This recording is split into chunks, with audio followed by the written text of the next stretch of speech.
Bom dia a todos. Estão-me a ouvir? Conseguem-me ouvir?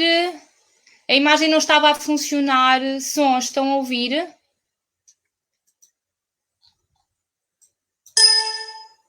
E agora? Já está? Sim? Boa! Estava aqui com algumas dificuldades técnicas. E a nível de som? Estão a ouvir bem? Sim, ok. Podemos avançar? Boa, obrigada. Bom dia a todos. Bom dia a todos. Obrigada pela vossa presença. Antes de mais, eu vou começar por me apresentar. O meu nome é Marta Mourão, sou nutricionista do Homes Place e Nutrition Support da zona dos clubes da linha. E hoje estou aqui para falar aqui como é que a alimentação pode contribuir para a gestão de peso nesta época de isolamento.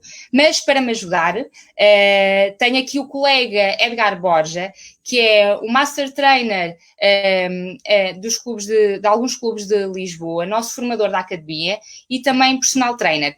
E vai ser aqui uma ajuda muito importante para compreender como é que aqui o exercício físico ajuda neste momento no gasto calórico diário, uma vez que estamos confinados a um espaço mais reduzido, ok? Portanto, hoje é uma abordagem um bocadinho diferente do que temos estado a fazer até agora. E, portanto, espero que seja uma sessão útil para vocês, mas a vossa participação com questões, com temas que gostassem de ver aqui abordados e também partilha de experiências é essencial, ok? Edgar, tu estás-me a ouvir bem?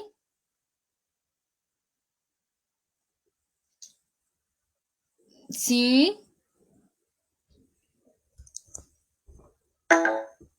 Aí.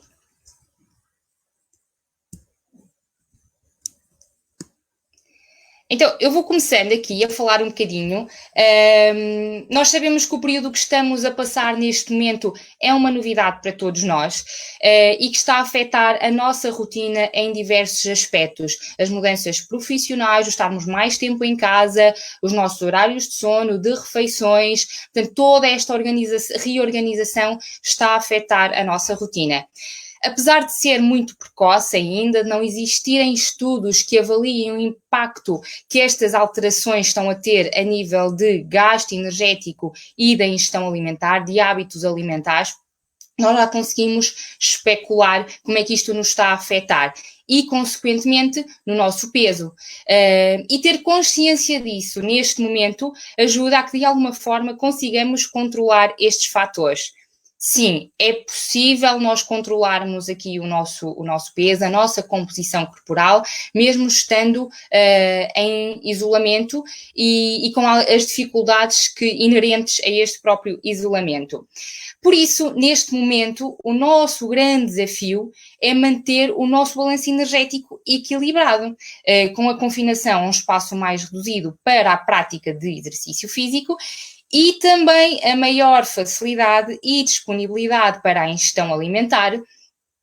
E um grande desafio é a ansiedade natural que existe neste momento associada a esta situação, às incertezas de quando é que isto vai terminar, ao nosso futuro, o estar tanto tempo em casa.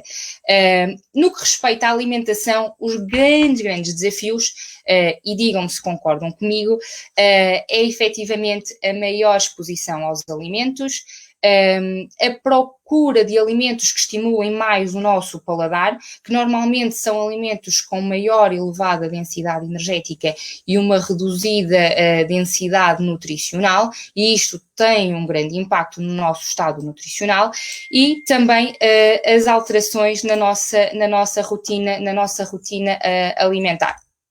Ok? Pronto, tenho aqui a indicação, desculpem fazer este parênteses, que o meu colega Edgar não está no ecrã. Vamos ver aqui, vamos chamar aqui o Edgar. Aqui está ele, pronto. Bom dia. Bom dia, Edgar. Não estavas aqui no ecrã, desculpa. Não faz mal. Estávamos aqui a falar então de como é que a alimentação está a ser um desafio neste momento. Estava aqui a ver alguém já a dizer o chocolate, pois o chocolate é aquele miminho que muita gente procura nesta altura. E estes pontos de alterações das nossas rotinas alimentares é algo que vai ter maior ou menor impacto dependendo do tempo que se prolongar esta época de isolamento. E, efetivamente, a longo prazo pode provocar alterações nos hábitos alimentares saudáveis que temos vindo a construir até então. Mas nós não queremos que a comida passe a assumir o controle da situação e pelo reconforto que nos traz, mas sermos nós a forma como a comida nos vai controlar. No entanto, também há coisas positivas neste processo. Digamos, temos que destacar aquilo de bom que este isolamento nos pode trazer. E no que respeita à alimentação, nós temos verificado cada vez mais há pessoas a cozinhar e a partilhar as receitas que têm feito, e isso é muito bom, porque com o tempo o hábito de cozinhar tem-se perdido, e pelas rotinas corridas que as pessoas têm, pela dificuldade que é cozinhar na perspectiva de tem que se fazer as compras, tem que haver um planeamento, tem que se confeccionar, e portanto isto muitas vezes no dia-a-dia acaba por ser corrido e se perder um pouco este hábito. E este isolamento acaba por recuperar este hábito de cozinhar. Paralelamente, felizmente também temos cada vez mais dicas de formas de culinária saudável, de ideias práticas e saudáveis de cozinhar, e isso também ajuda aqui a adesão aos hábitos de cozinhar. E, portanto, a alimentação é um desafio, sim, nós conseguimos controlá-la, mas também conseguimos mudar aqui um bocadinho a forma como encaramos a comida. Mas voltando aqui um bocadinho ao gasto energético, que na gestão de peso, salvo raras exceções de questões de saúde que possam surgir, aquilo que ingerimos e aquilo que gastamos é o que vai fazer a grande diferença na nossa gestão de peso e da composição corporal. Portanto, eu agora vou passar aqui a palavra ao meu colega, ao Edgar, para que nos ajude a perceber qual é o impacto que a redução da atividade física tem no nosso gasto energético diário neste momento. E como é que desta forma nós podemos incluir atividade física no nosso dia-a-dia, que é diferente de exercício, atividade física e exercício físico, no nosso dia-a-dia para controlar este gasto energético.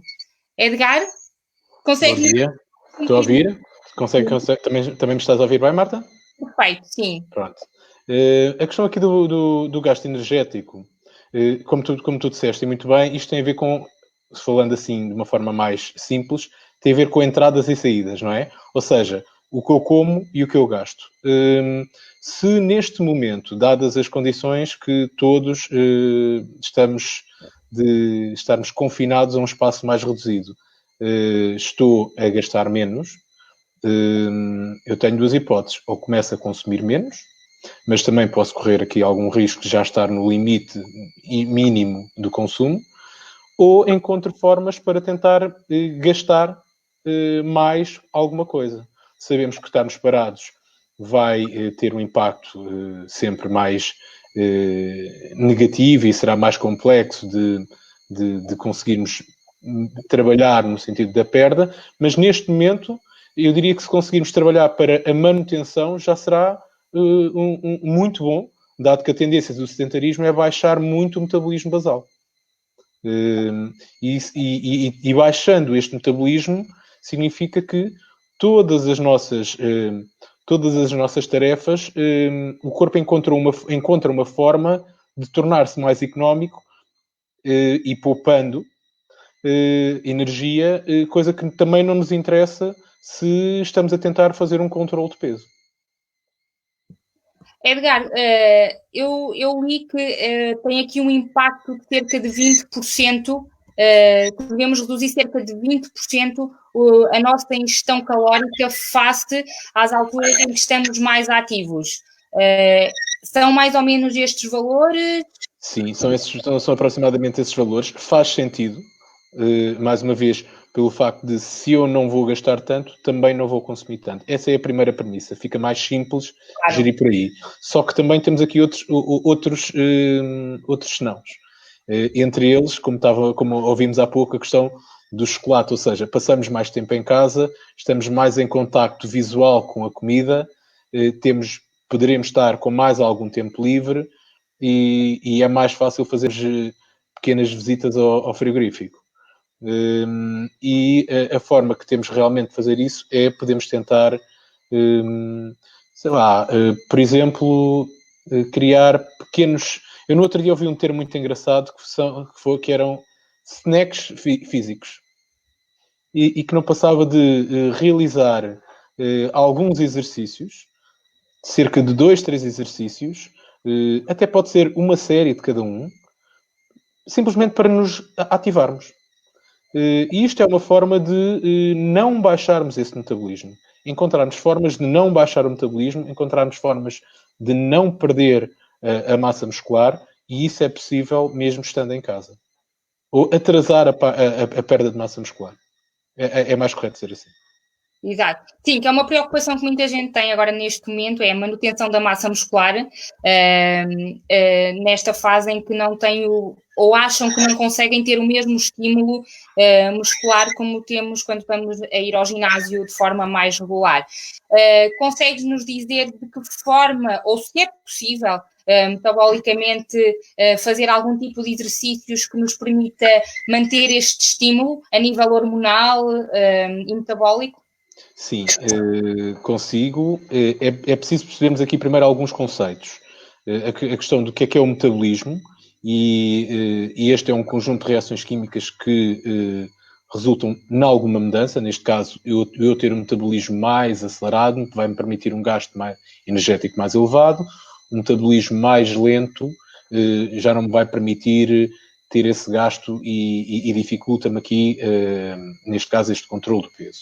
Temos ainda mais 2 conceitos que relacionam depois com toda a parte hormonal, que é o conceito de anabolismo, que tem a ver com todas as moléculas utilizadas para produzir novas substâncias e, neste caso, estas substâncias podem ter a ver com o crescimento e manutenção, ou seja, crescimento muscular, e isso vai, com mais massa muscular, eu vou ter um gasto energético maior, aumenta o metabolismo basal.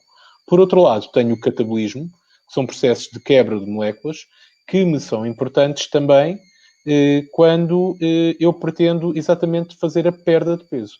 O catabolismo é exatamente a degradação, por exemplo, da molécula de gordura e transformação dela em energia que eu vou utilizar depois, por exemplo, para a atividade física. Okay? Tendo estes conceitos e compreendendo esta base, eu posso depois compreender o que é que vai acontecer a nível hormonal.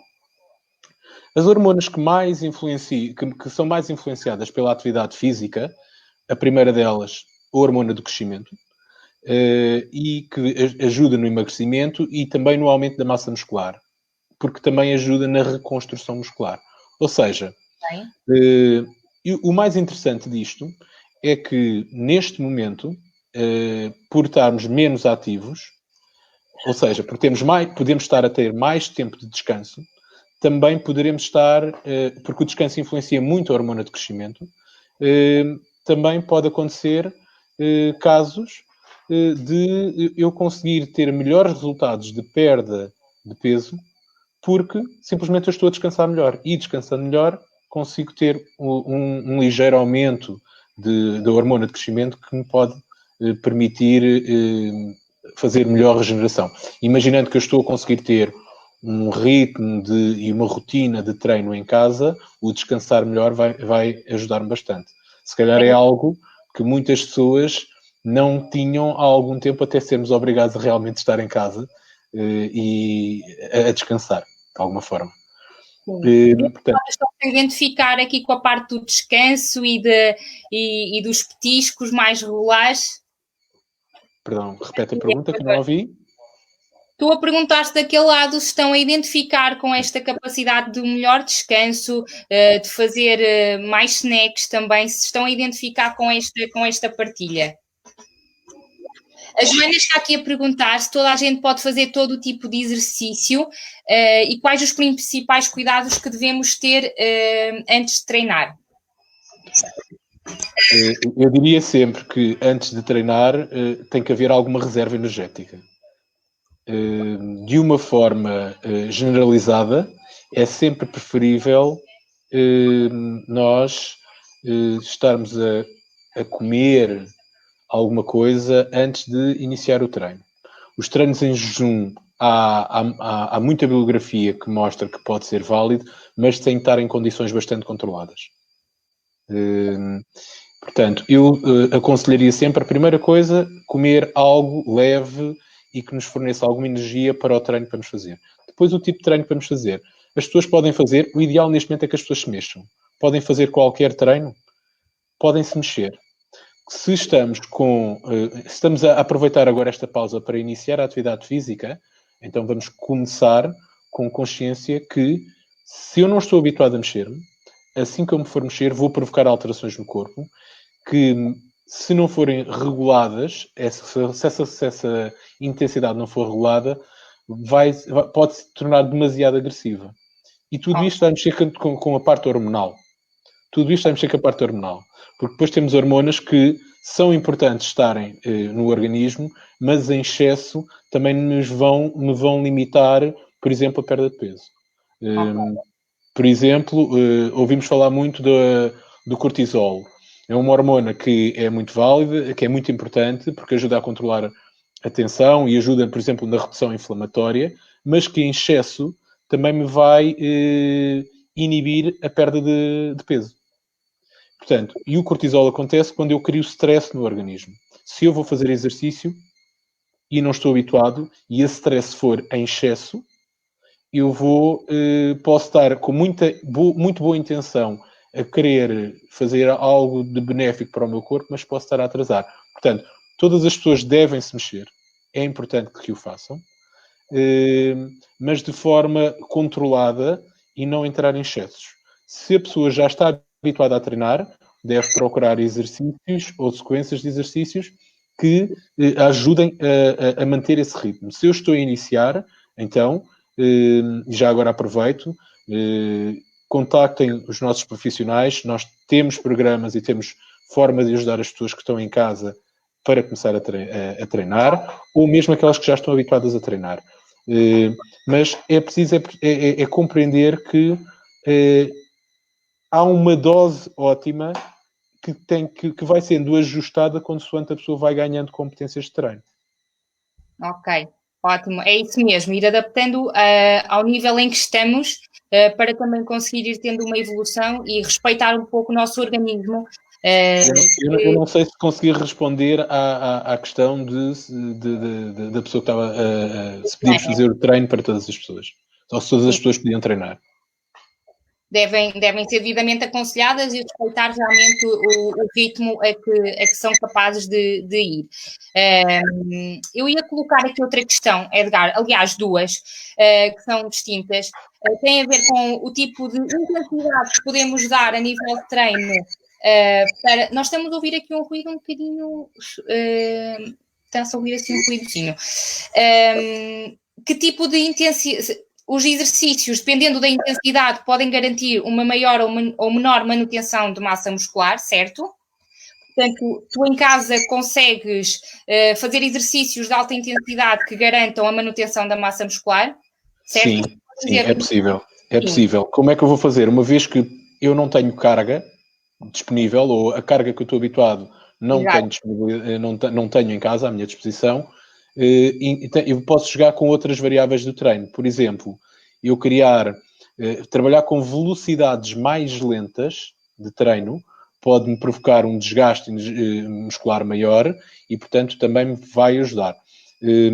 Se o meu objetivo é trabalhar mais para manter a massa muscular, eu não aconselhava a trabalhar com volumes muito grandes, ou seja, com muitas repetições. É preferível trabalhar com menos repetições.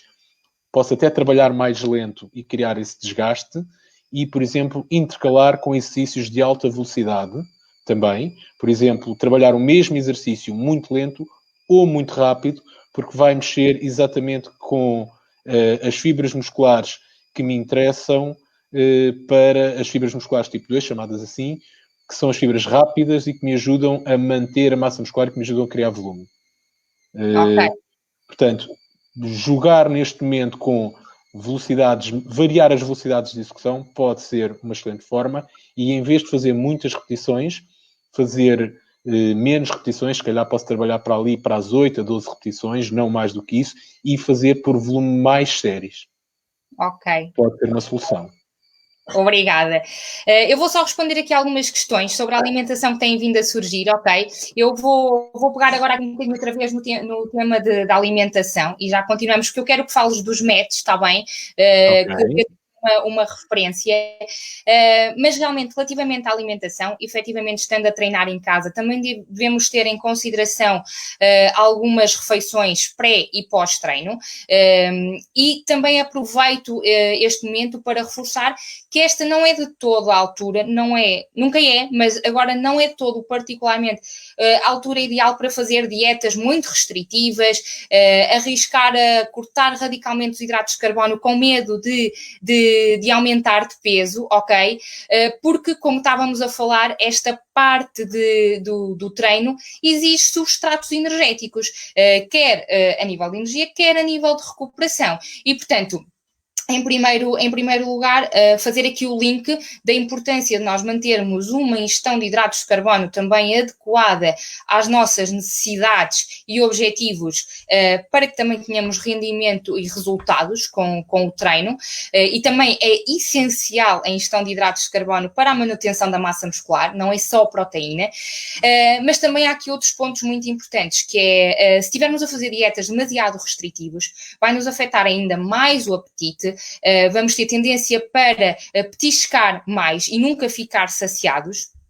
Paralelamente, estados de ansiedade podem ainda ficar mais acentuados porque com o corte radical de hidratos de carbono pelo déficit ou pela diminuição da produção de serotonina e, portanto, é essencial nós garantirmos um correto aporte de macronutrientes, com isto quero dizer proteína, gordura e também hidratos de carbono, que são muito importantes para manter a nossa composição corporal, o nosso bem-estar mental também e controlar o nosso apetite. Pode haver restrição calórica, sim, mas dentro do nosso equilíbrio nutricional e adaptado às nossas necessidades nutricionais.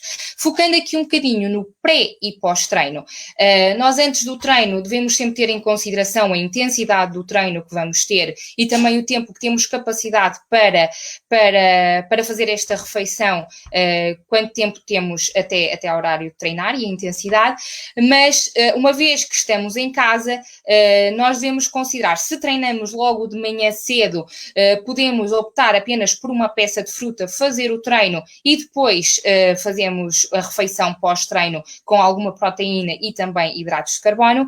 Se eventualmente o treino for a meio da tarde e tivermos aqui um almoço com um aporte de hidratos de carbono, proteína e passaram cerca de 3 horas, temos aqui boas reservas a nível muscular de glicogênio, portanto não é muito importante termos aqui uma grande refeição antes do treino, podemos focar sim novamente numa peça de fruta, combinada com um bocadinho de pão, com uma galeta de arroz, de milho, ou até com alguns frutos secos. Reforço que antes do treino devemos garantir os níveis de glicémia, não ter picos de glicémia, mas uma boa glicémia, e não propriamente ter que ter um grande aporte de hidratos de carbono, que isso devemos fazê-lo ao longo das 4 a 6 horas anteriores aos nossos treinos, ok?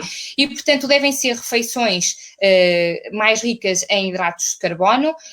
Se for mais do que meia hora, podemos ter um aporte de hidratos de carbono complexos, portanto, vou dar o exemplo da aveia ou ou do pão, evitar lácteos, há quem tolere, ok, mas não considero que seja necessário, e quem tolerar bem as gorduras pode efetivamente acrescentar um pouco de frutos secos ou de uma manteiga de amêndoa ou de amendoim. E depois do treino, manter os mesmos cuidados na recuperação muscular, com um aporte de proteína de alto valor biológico, mas também podemos ter aqui fontes vegetais que nos ajudam na recuperação muscular. Ok? Vou ver só se aqui há alguma questão. O Paulo Duarte está a tocar aqui num assunto que nós vamos falar ainda. Paulo, está bem, tem a ver com as classes etárias. Vamos falar aqui um pouco de infância e também de pessoas mais velhas. Portanto, é só aguardar um bocadinho.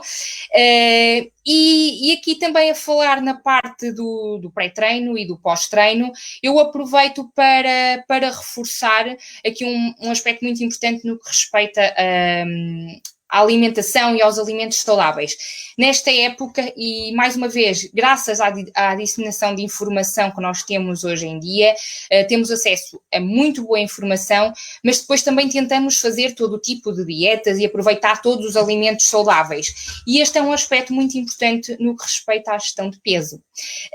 Porque quando tentamos fazer substituições de vários tipos de alimentos saudáveis, sobretudo no que respeita a gorduras e açúcares, aqueles que têm a capacidade de adoçar. Vou dar um exemplo. Temos a geleia de arroz, temos o mel, temos o xarope de tâmaras, o xarope de agave. Portanto, são todos substitutos do açúcar para adoçar e cada vez mais utilizados nas receitas. Temos o óleo de coco, temos as manteigas de frutos secos, que são fontes preferenciais de gordura. No entanto, são gorduras. Como os açúcares adoçam, podem ter algumas vantagens nutritivas, mas não deixam de ser fontes de açúcares simples, ok? E, portanto, quando nós juntamos vários tipos de alimentos, destes ingredientes, e comemos à vontade porque são mais saudáveis, isso não significa que no final se vá manter ou perder peso. Podemos até ganhar peso, porque apesar de ter mais benefícios nutricionais, alguns destes ingredientes, quando estão todos combinados e se forem quantidades excessivas às nossas necessidades nutricionais, vai contribuir para um balanço energético positivo. E, portanto, vai contribuir para o quê? Para o ganho de peso. E, portanto, ter muita atenção na utilização dos ingredientes e nas quantidades finais que ingerimos, ok? Porque é isso que vai fazer a diferença para um balanço energético positivo ou negativo. E vou dar um exemplo muito simples, de um pequeno almoço ou de um snack, poderia ser também um pré-treino, por exemplo, uma papa de aveia ou as panquecas de aveia. Ok, na sua base são ingredientes saudáveis. Tem aveia, tem fruta, fermento, no caso das panquecas. São alimentos saudáveis. Mas acabamos de confeccionar a nossa papa de aveia ou as panquecas e acrescentamos um fio de mel para adoçar ali um bocadinho, acrescentamos mais uma peça de fruta para acompanhar as panquecas ou a papa de aveia e porque nos apetece também um bocadinho, porque é saudável, acrescentamos ainda uma colherzinha de manteiga de amendoim ou de amêndoa ou de caju. Bem, no final, se comermos aquilo tudo, conseguimos, se calhar, ter o dobro ou o triplo das calorias que nós necessitaríamos para aquela refeição. Portanto, é importante ter muita atenção às quantidades que ingerimos destes alimentos também saudáveis. São calorias boas, mas não deixam de ser calorias para o nosso balanço energético, ok? Portanto, vamos ver aqui mais questões. Marta? Sim, tinha aqui uma questão que era quanto tempo é que poderíamos treinar qual o tempo ideal para treinarmos? Eu tenho aqui uma sugestão. Se há alguém que não está habituado a treinar, neste momento, se calhar é uma excelente forma de criar pequenos períodos para se ativar. Pode até ser pequenos períodos de 10 minutos e criar 3 pequenos períodos de 10 minutos é uma excelente forma para alguém se começar a ativar. E convido também aquelas pessoas que já estão habituadas a treinar, se puderem, podem fazer o seu treino intenso e depois fazer um mais moderado ao fim. Por exemplo, se fizer o treino intenso de manhã, vai ter uma vantagem relativamente ao gasto energético, e ao final do dia, se for possível, fazer uma ativação mais ligeira ou moderada, seria perfeito, porque isso também é uma forma de conseguir manter os níveis de massa muscular e de libertação hormonal dentro dos padrões ótimos. Ok. Ideal 30 minutos de atividade diária, no mínimo, podendo ser esta repartida, ou se conseguirmos fazer 2 períodos de 30 minutos, então será ótimo. Ok, boa dica. Edgar, estavam aqui também a perguntar, a Catarina, uma questão muito pertinente que se fala cada vez mais, que é sobre o jejum intermitente. E a Catarina estava a perguntar, no que respeita ao exercício físico, qual é o timing para treinar, considerando o jejum intermitente, e a influência na manutenção da massa muscular. Qual é que é a tua opinião? Sobre o jejum intermitente, o que é que eu sugiro? O que a bibliografia aconselha é que, para eu fazer um jejum intermitente, o meu treino tem de ser deve ser de baixa intensidade, para eu continuar a solicitar a fonte energética lipídica. Porquê? Se eu estou em jejum, tanto a glicose como a fosfocreatina, mas principalmente a glicose, eu estou mais em falta. E posso rapidamente, se o treino for de grande intensidade, eu vou solicitar essa fonte energética e posso me sentir mal e inclusive ter uma hipoglicemia.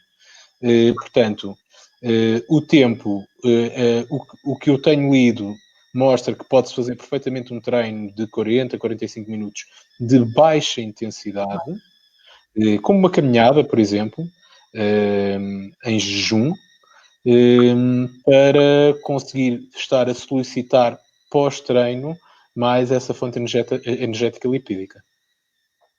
Ok. E é possível a manutenção da massa muscular quando se treina em jejum?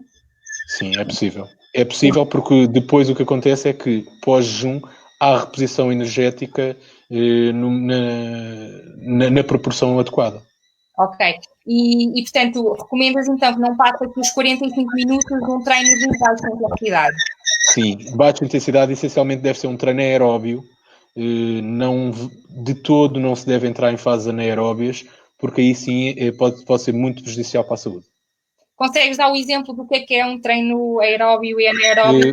Como disse, um treino anaeróbio, por exemplo, é eu ir fazer um treino de musculação de alta intensidade, ou mesmo não seja um treino de musculação, uma aula de alta intensidade, que ponha saltos, que ponha pulos, que ponha variações de plano, como estar sentado, estar em pé, fazer muito rápido. Isso vai-me solicitar uma fonte energética mais glicídica e que eu não vou ter disponível naquele momento. Ok, boa.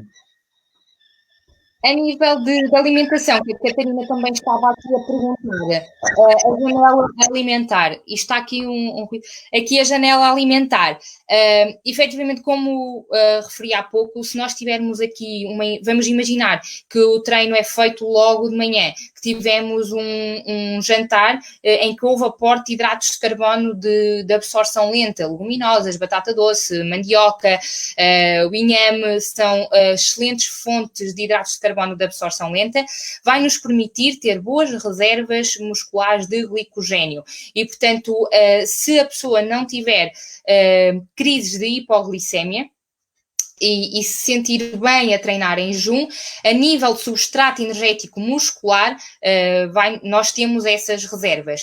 Não convém fazer um jantar de sopa e depois ir treinar também em jejum. Portanto, aí as nossas reservas de glicogênio, quer hepáticos, portanto, as que temos no fígado e as musculares, elas vão começar a esgotar-se. E, portanto, aí convém garantir que pelo menos a última refeição do dia anterior, deu um bom aporte de hidratos de carbono.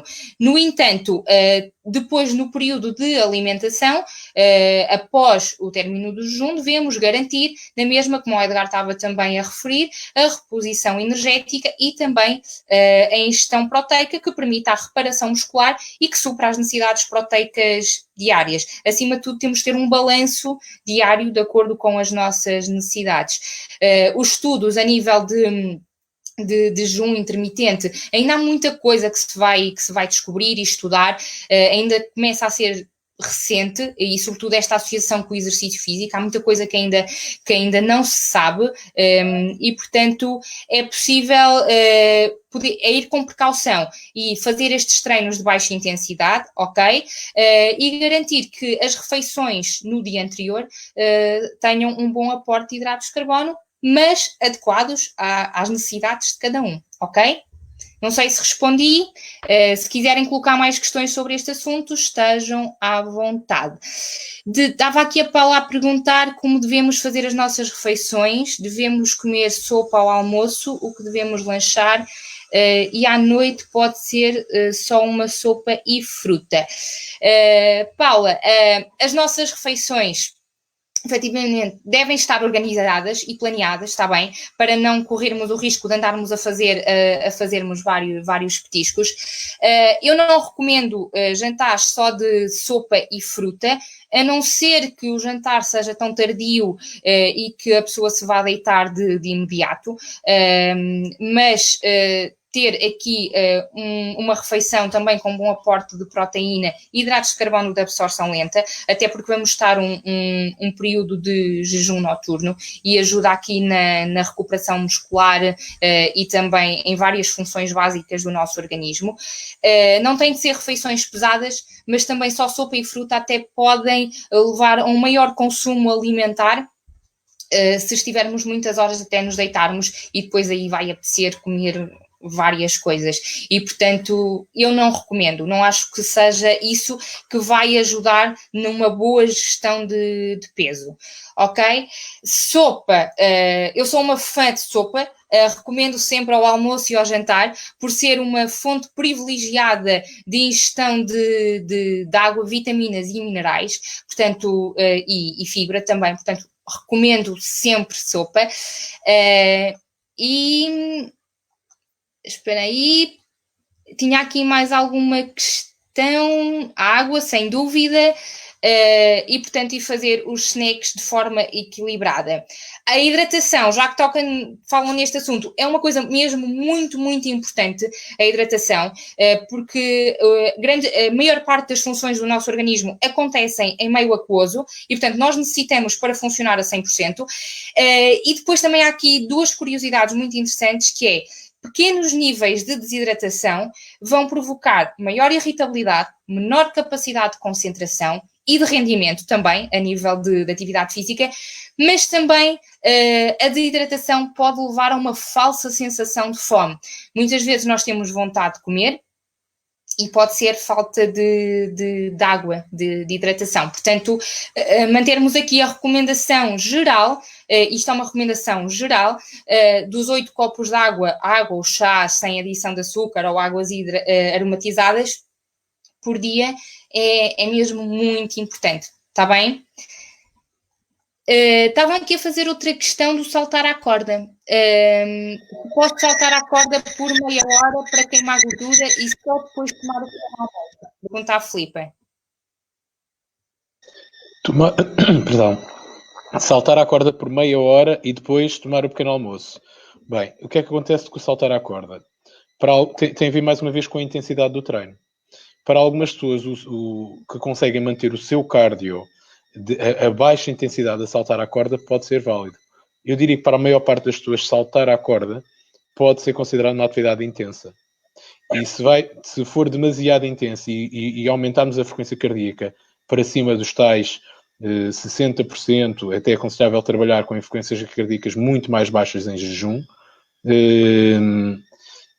podemos estar a entrar então numa fonte energética que exija mais, e aí, em vez de estarmos a estimular as hormonas adequadas, estamos a promover, por exemplo, em demasia o cortisol, porque vamos estar em em grande stress e com falta de energia, e depois posso não estar a fazer o melhor para mim. Eu não sei se respondi à questão. Ok, obrigada, Edgar. Há aqui três questões. Podemos dizer aqui que tudo tem a ver com a intensidade a que eu estou a saltar à corda. Se eu estou a saltar muito rápido, ou se consigo manter ou se eu me consigo manter num ritmo estável, Ok. e confortável. Respondendo aqui a algumas questões que foram colocando, vou começar aqui pelo alimentos que saciam. Os alimentos que saciam mais são os alimentos mais ricos em proteína. A proteína tem uma maior capacidade de saciar face, por exemplo, à gordura. E, portanto, alimentos que saciam mais serão sempre carne, peixe, nas refeições principais, ovos, iogurtes, para quem tolerar, leite. Portanto, se tiver que escolher assim um grupo que sacie mais, são os alimentos ricos em proteína e também os alimentos mais ricos em hidratos de carbono complexos e fibra, ok? Podemos fazer a combinação de dois. E há pouco estavam a colocar aqui também fizeram um comentário muito interessante, tem a ver com a capacidade de não controlarem a ingestão de pão ou de estarem a comer um bocadinho mais de pão. E isto remete aqui para algo que está a acontecer muito nesta época de isolamento, que é, há muita gente a fazer pão em casa agora. E toco neste assunto que o facto de estar muito mais gente a fazer pão em casa permite ver que o nosso pão só tem que levar 4 ingredientes. A farinha, o fermento, a água e um bocadinho de sal. E que muitas vezes o pão que nós comemos naturalmente tem muitos aditivos e que faz do pão um alimento menos bom. Mas o pão pode ser um alimento muito bom, muito mais rico em fibra do que, por vezes, as galetes de arroz ou as galetes de milho. O pão, se for de composição básica, com uma farinha pelo menos de mistura, pode ter um aporte muito maior de fibra e não tem necessariamente de ser um alimento mau e vilão para a gestão de peso. Na sopa, ingredientes, colocar pelo menos uma variedade de 5 hortícolas, nabo, alho francês, courgette, chuchu, abóbora, a cenoura. Portanto, pode dar asas à imaginação e usar pelo menos 5 hortícolas, ok?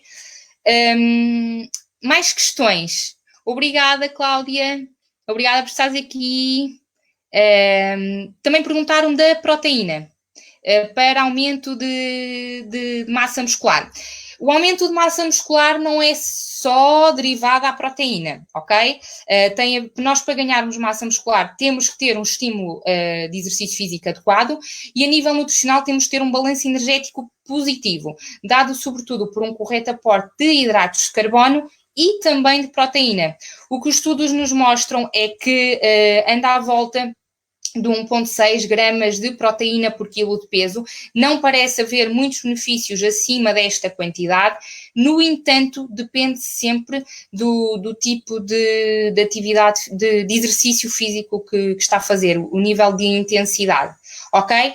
Mas não parece haver grandes benefícios acima de 1,6 gramas de proteína por quilo de peso. Mais questões? A Maria diz que o que acontece é que como pão e já não faço refeições normais. Pois, Maria, daí a importância, por mais difícil que seja aqui ter alguma rotina, da nossa rotina, porque senão acaba por faltar o apetite para as refeições principais, onde há um grande aporte de nutrientes através da carne, do peixe e também de outras fontes de cereais. Portanto, Maria, lanço o desafio de tentar ter só o pão ou no pequeno almoço ou então no lanche da tarde, ok? A Cláudia, uma questão, está errado tomar o pequeno almoço e jantar, ou seja, não fazer meio da manhã ou lanche, como estamos menos ativos? Não está errado, Cláudia, desde que isso respeite as tuas necessidades nutricionais e a rotina que também já tinhas, não há problema nenhum. O serem 5 ou 6 refeições, o tomarmos ou não um pequeno almoço, deve ser sempre enquadrado na individualidade de cada um, ok? Qual é a melhor hora para a prática de exercício físico, Edgar? Essa é aquela pergunta que vale 1 milhão. Mas eu prefiro simplificar e diria que a melhor hora para fazer exercício é a hora que estamos mais disponíveis para fazer. O importante é fazer. Se optarmos por fazer de manhã, temos a vantagem de já estamos a provocar um gasto, um balanço energético negativo, logo pela manhã, e que depois, com o resto das tarefas do dia a dia, ajuda-nos a manter esse balanço energético negativo, o que pode ser favorável. Se não, o importante é a pessoa conseguir manter, fazermos esse cálculo energético e fazermos esse balanço, esse cálculo do que é que estamos a gastar em treino e regulando depois com a alimentação. Mas, Edgar, existe alguma evidência de que quem tem mais dificuldade em dormir, níveis de cortisol mais altos, que deve evitar algum tipo de treino ali a partir das 6, 7 da tarde? Sim, pode acontecer que com alguns treinos, e isso pode variar também um pouco de pessoa para pessoa, podem sentir que ficam mais despertos. Porque há ali disparos hormonais que fazem com que a pessoa fique mais em vigília e tenha mais dificuldade em adormecer. Na minha partilha, o que eu posso dizer é que eu, com exercícios de menor intensidade ao final da tarde, depois custa-me mais a adormecer. Portanto, eu sou buscar um exercício de maior intensidade ao fim do dia, talvez pela fadiga e pela necessidade de recuperação muscular, consiga depois dormir melhor.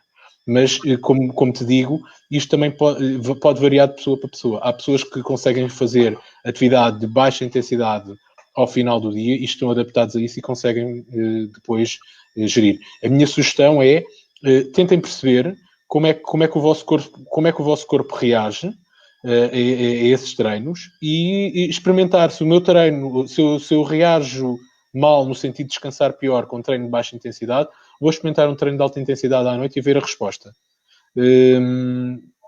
Para mim, funciona bem. Agora, não quer dizer que funcione para todos da mesma forma. Ok. Edgar, estamos quase a terminar. Eu gostava só de pedir aqui, se houver aqui mais perguntas, eu vou fazer questão de responder a todos que tenham escapado aqui nestes minutos. Nós temos aqui uma questão que são os METs, que é um gasto energético que nós podemos contabilizar entre as atividades que fazemos em casa, ou ver televisão. Eu gostaria só que explicasse um bocadinho como é que isto funciona, também para ver como é que nós, não estando a fazer efetivamente ou uma aula ou um treino programado, como é que nós podemos contabilizar aqui de outra forma o nosso gasto energético diário? Bom, então vamos explicar primeiro o que é o MET. O MET tem a ver com o equivalente metabólico em termos de gasto, é uma outra unidade, podemos assim dizer, em vez de estarmos a falar em calorias, podemos estar a falar em MET. E tem a ver que o MET é a unidade pelo qual nós nos baseamos e tem a ver com o consumo mínimo em repouso e que tem a ver que também está relacionado com o peso corporal da pessoa. O MET é essa unidade, é o gasto mínimo, que são 3,5 ml por quilograma por minuto, que é a minha base. A partir daí, o que é que acontece?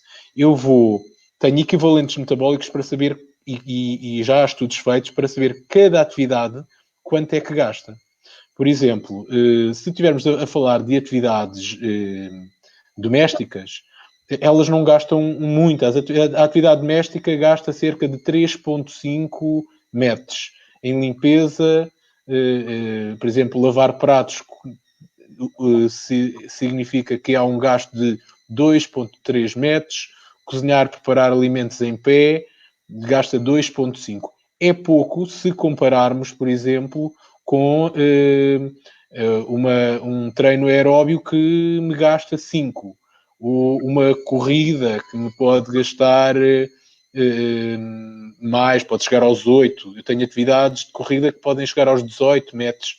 E por isso O metro é uma unidade que é válida e mais simples para fazer o cálculo, mas temos a noção que as atividades que nós temos para fazer em casa não gastam muito. O que é que eu posso fazer aqui? Se calhar, já aqui um bocadinho em tom de brincadeira também, mas é que se eu demorar se eu quero gastar mais, é demorar mais tempo a fazer a tarefa ou fazê-la com mais vigor.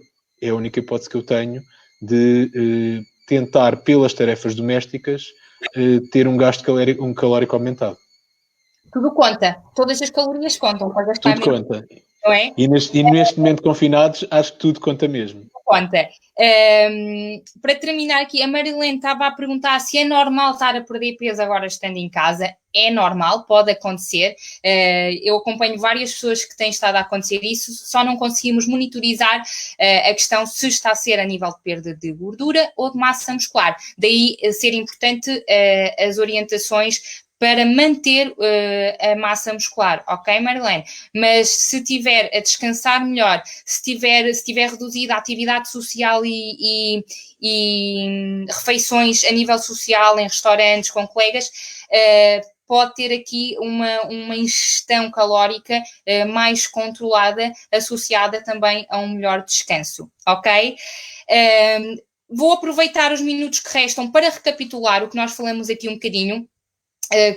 O nosso foco principal era aqui a gestão de peso, associado a esta época de quarentena, que sabemos que é possível, no entanto existem aqui coisas essenciais: manter o exercício físico com a intensidade adequada ao gasto energético e manutenção de massa muscular, manter uma rotina alimentar que nos permita não estar a comer em excesso e a fazer grandes snacks, não estar a utilizar em sinergia vários alimentos saudáveis que depois levam a um aporte mais elevado de calorias.